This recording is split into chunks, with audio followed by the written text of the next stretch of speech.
Hello, I'm Dana. Welcome to Tools and Tips to Owning Your Worth. Thank you, all my subscribers. I appreciate you very, very much. If you're new to my channel, welcome. I'm super hopeful that the things that I talk about on this channel resonate with you and that you will like the episode and subscribe to the channel if it really speaks to you. For all of you, please, please, please share. Share anything that you think, oh, you know what, so-and-so could really benefit from hearing this. And not only share, but please comment. I would love to keep our little online community going by having the comments below start to kind of fill in and fill up. Today's topic is FOMO. FOMO.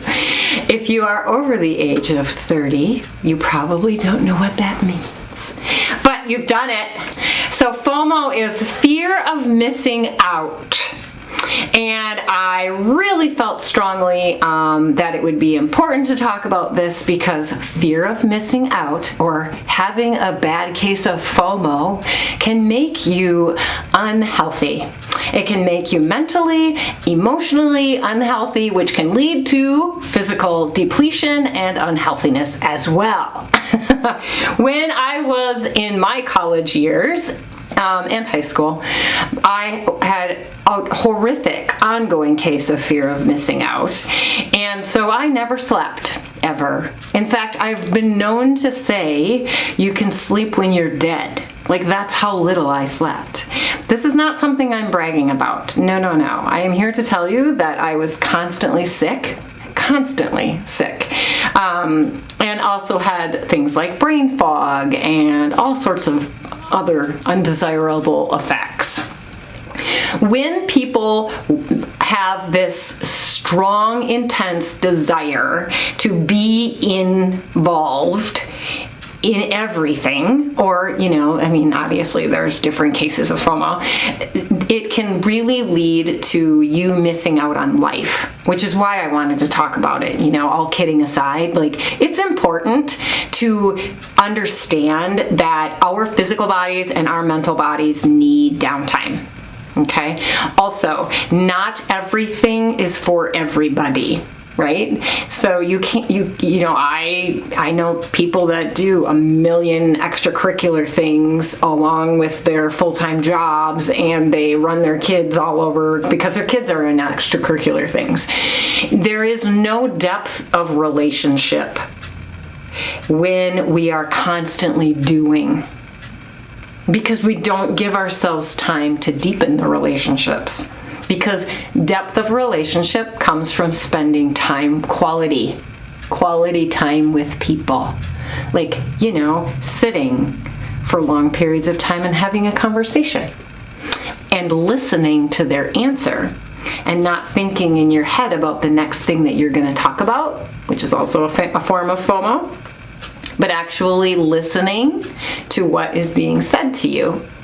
And then gauging your response based solely and completely on what you've just heard.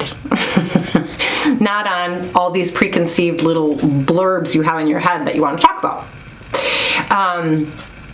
It's also, it can be quite insidious, and that happens, I believe. I've got a lot of clients who are in the corporate world, and I do find that it can really happen there, where they get to the point where they're upset or offended if they're not invited to a meeting.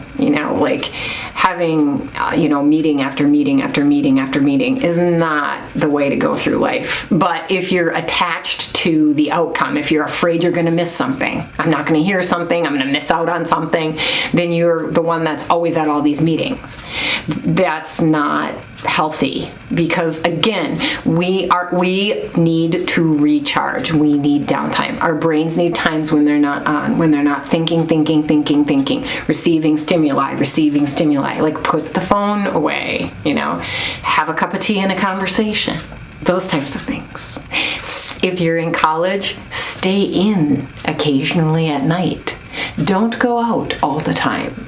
Don't stay out till all hours. Now, I'm not saying every night, I'm saying that there has to be balance. So this show is called Tools and Tips to Owning Your Worth. So what's the tool? So I am going to suggest a tool to getting rid of FOMO from your life, which is always go back to balance. Balance, balance, balance, balance. Ask yourself, is this in my best interest in the present moment? Before you say yes to another committee, to another project, to another night out on the town, whatever it is, ask yourself, is this in my highest good? Is it really what my mind and my body need? And then listen for the answer, because our bodies do speak to us, and it's so much easier sometimes in our mind because there's a lot of chatter in the mind. But if you're asking yourself, okay, am I really up for going and having dinner after A, B, C, D, you'll hear no. If it's supposed to be no, your body's probably going, dear God, no, go home. If you felt that way before, then honor it and check in, because you probably have FOMO.